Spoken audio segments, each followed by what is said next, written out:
जय हो भोलेनाथ की। वेद और पुराण। वेद और पुराण के बारे में हम सभी जानते होंगे। वेदों की संख्या 4 है, ये हम सभी को पता है। पुराणों की संख्या लगभग 100 से भी ज़्यादा है। इनमें से 18 पुराणों को ही प्रमुख माना गया है। इनमें से एक पुराण में ऋषि मार्कंडे का भी वर्णन है। आज हम सभी जानेंगे ऋषि मार्कंडे जी के जीवन के बारे में। ऋषि मृकुंड और उनकी पत्नी को कोई भी पुत्र की प्राप्ति नहीं हो रही थी, जिसकी वजह से वो दोनों काफ़ी निराश थे, हताश थे। उन्होंने पुत्र की प्राप्ति के लिए भोलेनाथ की घोर तप में लग गए।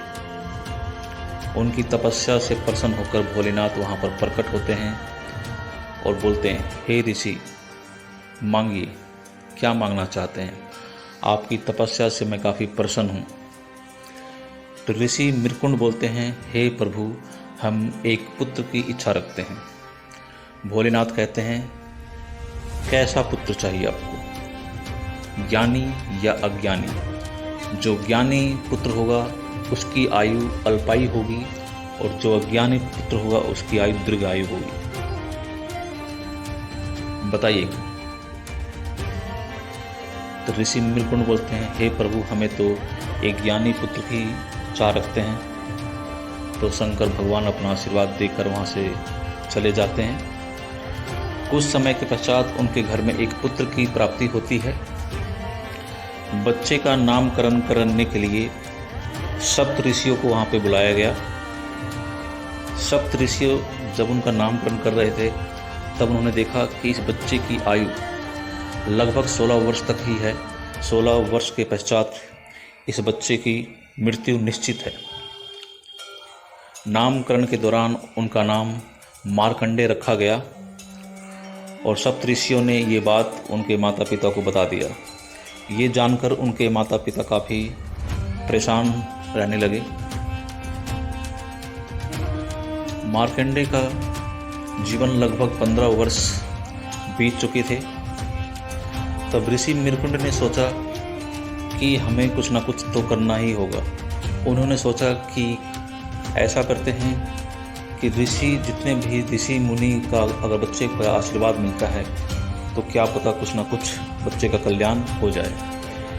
तब वो मार्कंडे को लेकर गंगा जी के किनारे एक कुटिया बनाकर वहाँ पर रहने लगे। और मृकुंड जी ने बच्चे को बोला, यहाँ से जितने भी ऋषि मुनि संत गुजरेंगे उन सभी को तुम साक्षात प्रणाम जरूर करना। बच्चे ने अपने पिता का आज्ञा का पालन करते हुए ऐसा ही किया। जो जो उस रास्ते से संत मुनि गुजरते थे, बच्चे उनका आशीर्वाद जरूर प्राप्त करता था। एक बार सामने से सप्त ऋषि आ रहे थे। तब ऋषि मृकुंड ने देखा कि सामने से सप्त ऋषि आ रहे हैं। तब ऋषि मृकुंड ने मार्कंडे को बोला कि सामने जो सप्त ऋषि आ रहे हैं उनके सामने तुम बिल्कुल साक्षात दंडवत प्रणाम जरूर करना। जैसे ही वो सप्त ऋषि सामने आए, उस बच्चे ने वैसा ही किया, और उन सप्त ऋषियों ने उस बच्चे को चिरंजीवी भव का आशीर्वाद भी दे दिया।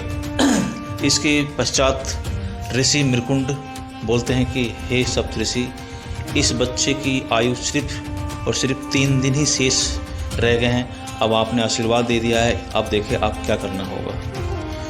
तो सप्त ऋषि सोच में पड़ गए। उन्होंने सोचा ये तो हमारे मान सम्मान की बात है। तो सप्त ऋषि बोलते हैं, हे ऋषि मृकुंड, आप अपने पुत्र को हमें सौंप दीजिए, 3 दिन के बाद हम आपसे मिलते हैं। तो ऋषि मृकुंड ने अपने पुत्र को उनको सौंप दिया।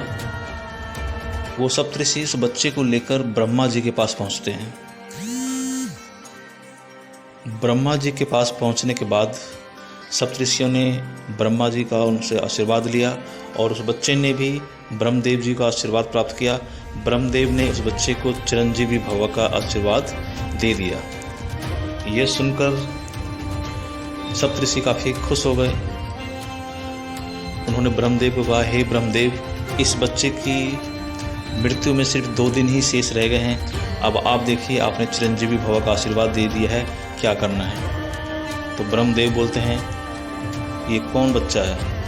तो सप्तऋषि कहते हैं काशी में एक ऋषि हैं, ऋषि मृकुंड, ये उन्हीं का पुत्र है।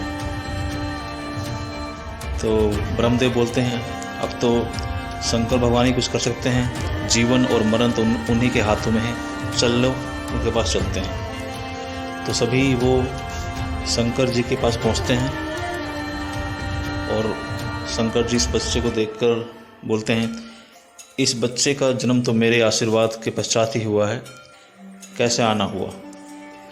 तो ब्रह्मदेव बोलते हैं फिर तो आपको पता ही है, इसकी मृत्यु में सिर्फ 2 दिन ही शेष रह गए हैं। अब आप ही देखिए, हम दोनों ने तो इनको चिरंजीवी भव का आशीर्वाद दे दिया है, अब हमारे मान सम्मान की बात है, अब आप देखिए।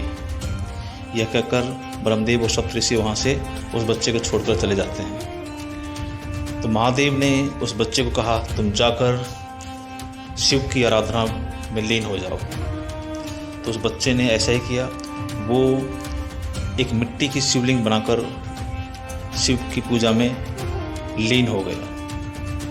मृत्यु का टाइम निश्चित हुआ तो यमदूत उसे लेने के लिए उसके पास पहुंचे। तो यमदूत ने देखा कि वो शिव की पूजा कर रहे हैं, तो इस वजह से वो यमदूत उनको ले जाने में असमर्थ थे। यह जानकर यमराज वहाँ पर स्वयं प्रकट होते हैं और देखते हैं कि वो शिव की पूजा में लीन है। तब वो एक फंदा उस बच्चे की तरफ फेंकते हैं, लेकिन वो फंदा शिवलिंग के साथ जाकर उसमें लिपट जाती है।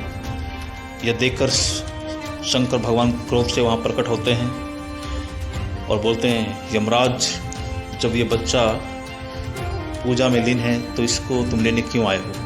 अरे हे प्रभु, ये तो आप ही का बनाया हुआ नियम है, मैं तो आपका पालन कर रहा हूँ। तो मैं अपने जीवन का एक दिन इस बच्चे को देता हूँ।